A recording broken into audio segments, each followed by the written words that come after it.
C'est André Salles qui est l'instigateur, vous vous en souviendrez, du sondage et de l'étude comparative sur les coûts d'une nouvelle salle de spectacle. Hein. Monsieur Salles qui est avec nous en studio parce que aujourd'hui c'est le jour J, c'est la dernière journée justement pour les opposants au projet de rénovation de l'auditorium du Four qui invite les gens à aller signer le registre d'opposition au règlement d'emprunt.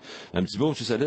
Et alors, est-ce que vous allez atteindre votre objectif aujourd'hui? C'est quoi votre lecture de la situation là? Bien, j'ai quelqu'un qui est un peu sur place à tout moment aujourd'hui, puis qu'effectivement qui m'informe gentiment de la cadence. Et à mes connaissances, nous avons dépassé le cap du 1700, ce qui donc nécessiterait moins de 200 nouveaux signataires pour compléter l'objectif de 1856. Oui.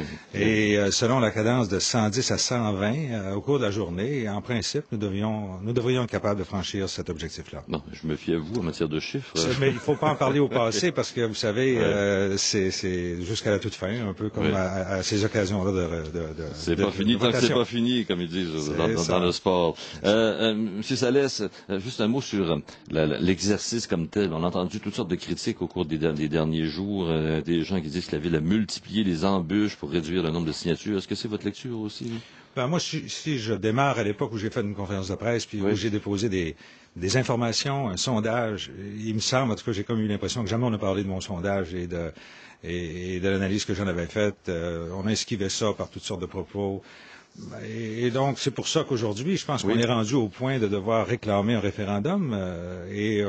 Dans le cadre de cette démarche-là d'obtenir et de réclamer un référendum, on constate qu'il y a eu seulement qu'un endroit dans toute la grande ville où ça a été ouvert au public, ce qui n'est pas facile pour les gens de la baie de Jonquière. Ça a été critiqué. C'est au 3e étage. Il y a eu des bousculades un peu pour se rendre là-bas. C'est complexe.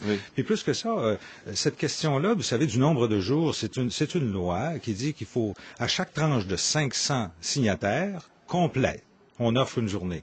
À 1856, malheureusement, on n'atteint pas 2000 qui auraient donné 4 journées. Donc, il aurait été possible d'avoir 4 jours? Non, il aurait fallu avoir 2001 votants, mais en 1856, il y a une forme de désavantage. Le greffier, dans ces circonstances-là, aurait pu peut-être juger nécessaire de faciliter la tâche compte tenu de l'absorption de 300 votes pour une journée de plus, pour l'abbé, peut-être ouvrir une journée à l'abbé, une journée à Jonquière, dans le cas de la dernière journée, ce qui aurait facilité les choses. Et non, il n'y a pas eu ce geste-là. Bon, on parlait de ça, mais vous-même, vous m'avez parlé tantôt des réactions à votre sortie, là. Un petit mot là-dessus quand même, M. Salles. L'épisode, la sortie sur la Mercedes du maire Jean Tremblay, là. Vous en avez entendu parler, sans doute, hein? Oui, ça a été un peu un épisode malheureux. Moi, je l'ai pas pris personnel. Je pense que M. Tremblay s'est tout simplement échappé. D'ailleurs, lui-même, à l'occasion, roule en Mercedes. C'est connu. C'est à l'entrée, d'ailleurs, de la municipalité. Il y a une photographie de lui en Chine avec, j'ai remarqué ça hier, lorsque j'ai été voté. Ah oui? Ah oui, il y a une photographie de lui avec exactement la même voiture que j'ai. Une S500, M. Gérard. Mais ça, M. Salles, je me trompe ou ça vous a donné un peu de munitions quand même? Parce qu'il y a eu des réactions au sein de la population à la suite de cette sortie-là, non? C'était déplacé. Il y a eu même l'annonce d'un nouveau concessionnaire Mercedes au même moment. Imaginez qu'on dit qu'à Chicoutimi ou qu'à Jonquière ou à la baie, un propriétaire de Mercedes ne soit pas bienvenu. Il me semble que c'est pas de mise. On revient à la chose maintenant. La mobilisation comme telle. Je suis sûr qu'il y a bien des gens qui sont surpris aujourd'hui par cette mobilisation. Même si ça arrêtait là, 1600, 1700 signatures peut-être, là. C'est un peu surprenant, ça, non? Pour le peu que j'en sache, je suis pas mêlé à l'affaire politique. On m'a dit que c'était un championnat que de pouvoir réussir à mobiliser 2,5% de la population votante, parce que c'est ce chiffre-là qui est recherché, 2,5%, à les mobiliser pour une cause qui n'est pas encore vraiment en jeu. C'est juste réclamer un référendum, les faire sortir. Et effectivement, en un lieu loin de l'endroit où ils sont habitués. Et effectivement, au Québec, il n'y a pas beaucoup de cas où ça... Donc, ça témoigne d'une critique et je dirais ça témoigne de quoi? C'est ça qui m'intrigue un peu. Ça témoigne de quoi? Parce que le maire Jean Tremblay nous dit, lui, écoutez, c'est politique, hein, c'est plus politique d'autre chose. Et c'est évident aussi, M. Salles, que pour les opposants au maire, ça a été un cadeau du ciel, cette histoire-là.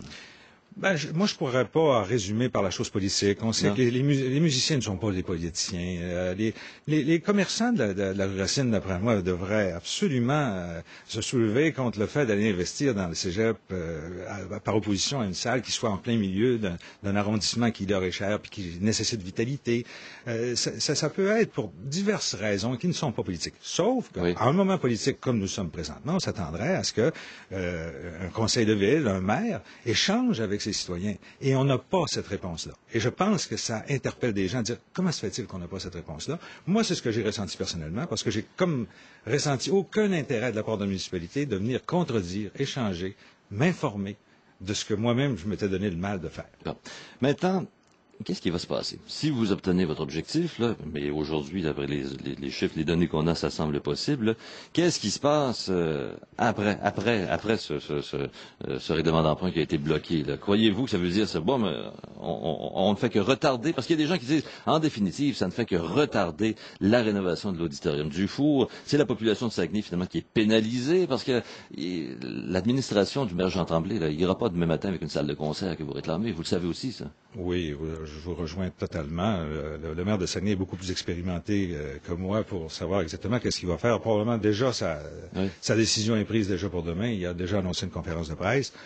Moi, je vous dirais que le plus grand retard que tout ce projet-là a eu a été occasionné par sa volonté, son imaginaire de réaliser un projet pour 4 millions qu'il nous avait dit en 2004. Ça a monté à 7, c'est devenu à 9 et aujourd'hui c'est à 12. Et voilà la raison pour laquelle ça a pris tant de temps, c'est que le ministère de la Culture a refusé d'adhérer avec sa vision d'une restauration tout à fait dérisoire dans le contexte d'une scène réelle. Et aujourd'hui, on pourrait arriver puis faire une restauration de l'auditorium du Four à quelque chose comme 1 ou 2 millions, qui soit pour les fins pour lesquelles il a toujours été placé, le cégep, et de faire une véritable salle avec des budgets maintenant qui affirment être capables de mettre. Il a annoncé 50 millions. Mais qui va faire ça? Quelle administration va faire ça? Parce que Jean Tremblay, il semble bien en selle encore, hein, vous le savez bien. Ben, j'aurais toujours espéré, puis j'ai encore espoir que des échanges, la communication puisse faire en sorte qu'il y ait la possibilité d'ouverture. Oui. C'est évidemment aux élus, c'est aux élus effectivement à ouvrir les portes. Oui, c'est ce que vous espérez, donc vous espérez un changement d'attitude du côté de l'administration actuelle? Pourquoi pas? Oui. Merci, M. Salles. Ça fait plaisir, M. Girard. André Salles, notre invité, le fiscaliste, l'homme qui est l'instigateur du sondage et de l'étude comparative sur les coûts d'une nouvelle salle de spectacle.